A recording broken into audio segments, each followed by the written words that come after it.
Good morning and good evening, everyone. It's my great honor to have the opportunity to give this overview presentation and share with all of you some of my thoughts on the current challenges and opportunities for the next-gen ADC development. First, a little bit background on the ADC, and here shows you the four key components of antibody-drug conjugate.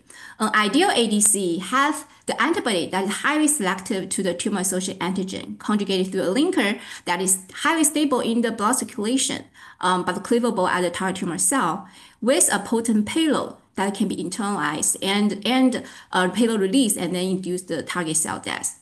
So a lot of factors contribute to how ADC behaves in vivo, and all the components need to work in a near flawless manner in order to be successful in the clinic.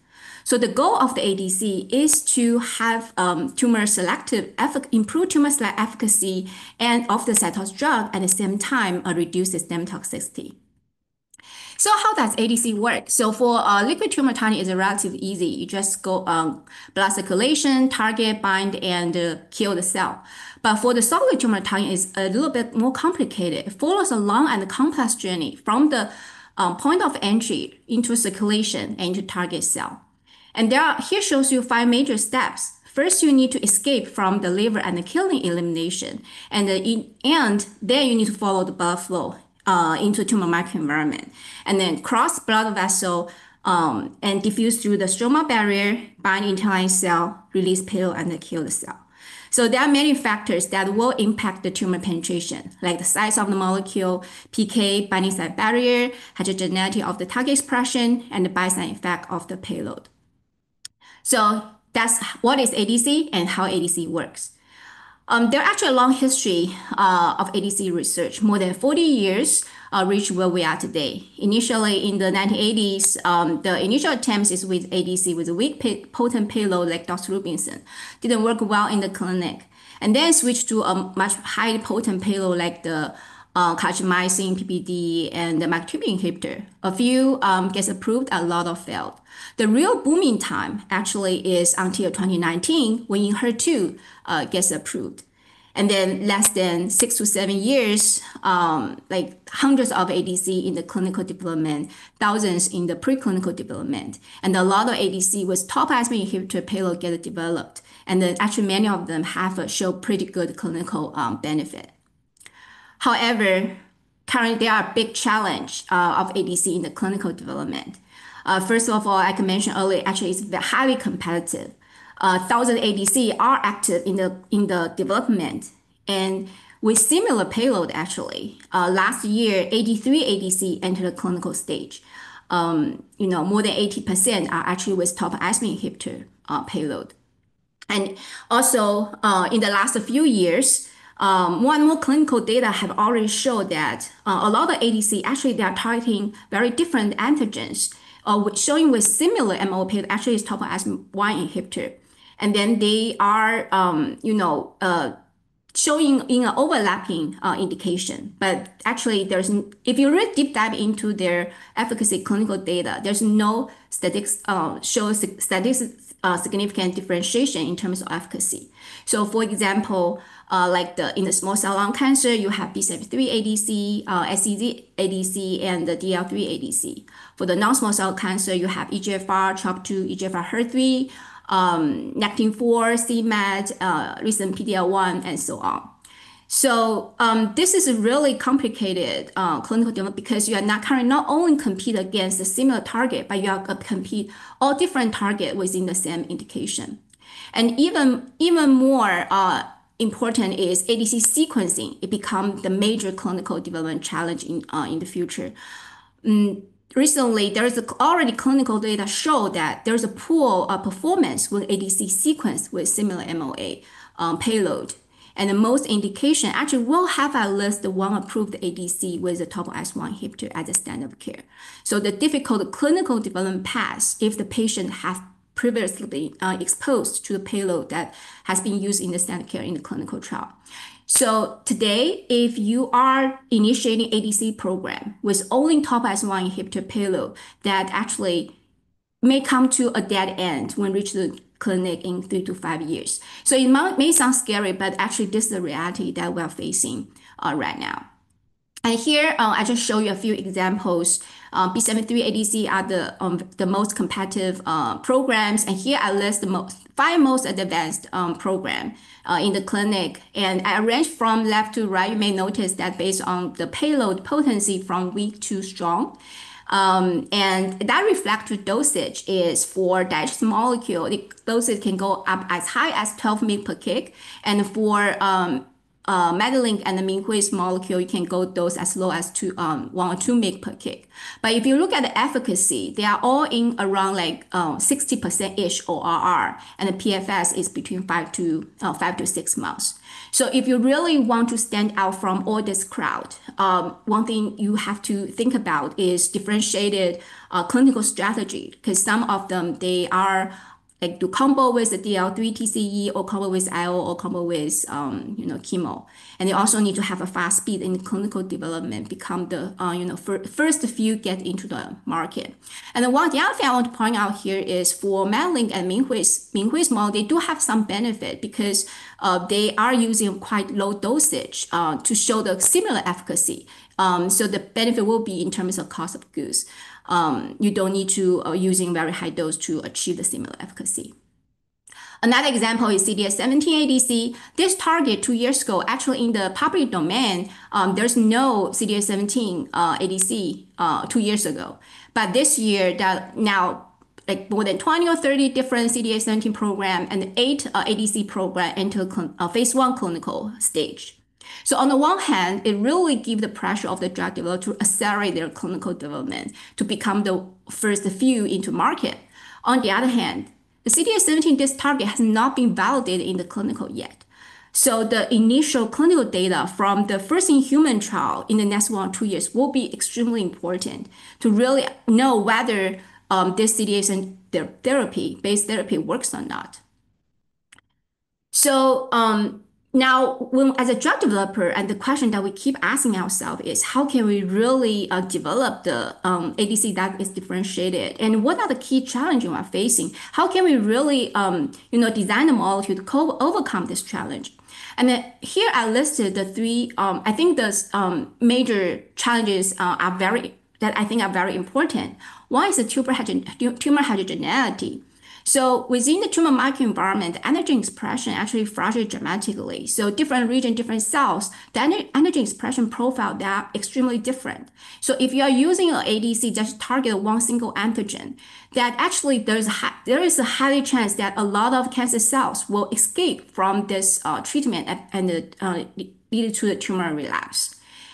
So multi-specific ADC, you can target, the different target cancer cells. Actually, in this way, you potentially can cover more cancer cells within the tumor microenvironment. And in this way, potentially you could have a longer and durable tumor response. And also, in addition, you may cover more patient population with that more diversified, antigen expression profile. The second challenging will be drug resistant, especially topoisomerase inhibitor, as we mentioned earlier. Shall we raise hand? Is there any question? Okay. So basically is and for the drug resistant, currently people are trying to, develop the novel payload and also using the dual payload strategy to overcome this challenge. And the third key challenge is product heterogeneity.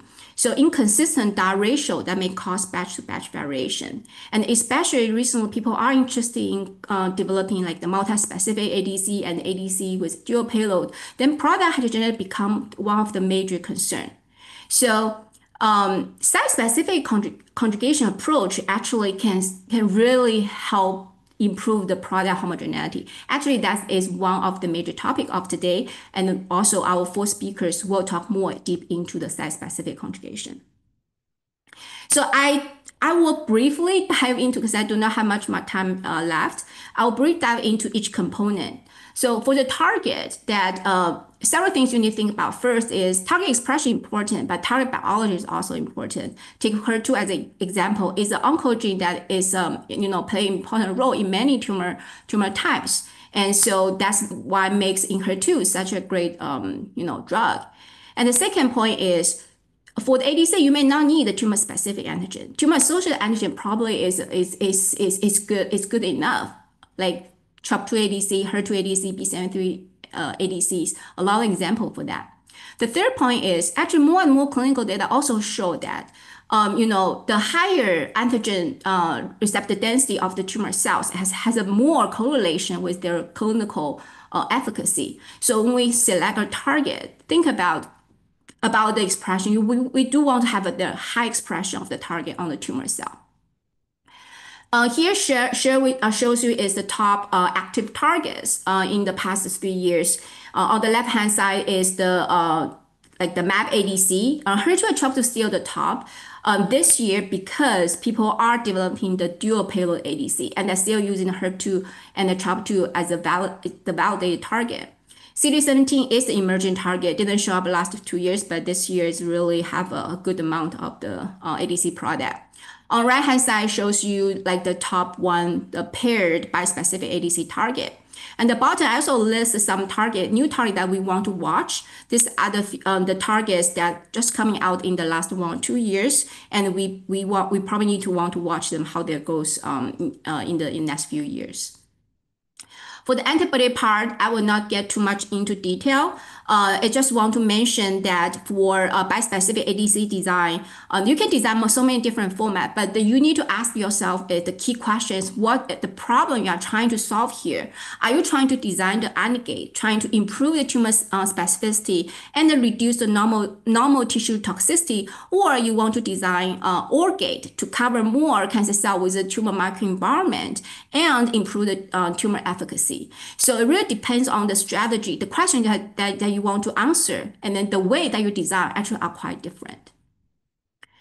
Additional engineering strategy on the carrier, the scaffold drug conjugate for better tumor penetration, like the bicycle peptide drug conjugate, still active in the clinical development. And also on right hand side, you can see people are trying to develop masking condition technology to reduce the on-target toxicity for many years.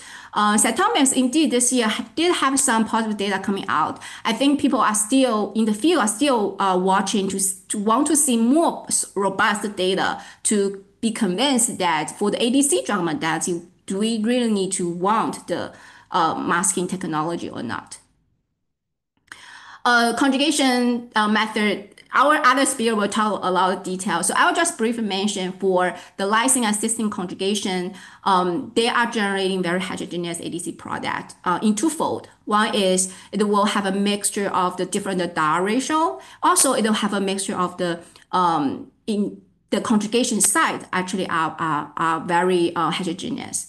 And through engineered site-specific conjugated ADC, actually you can precisely control DAR value. You can also precisely control the conjugation site.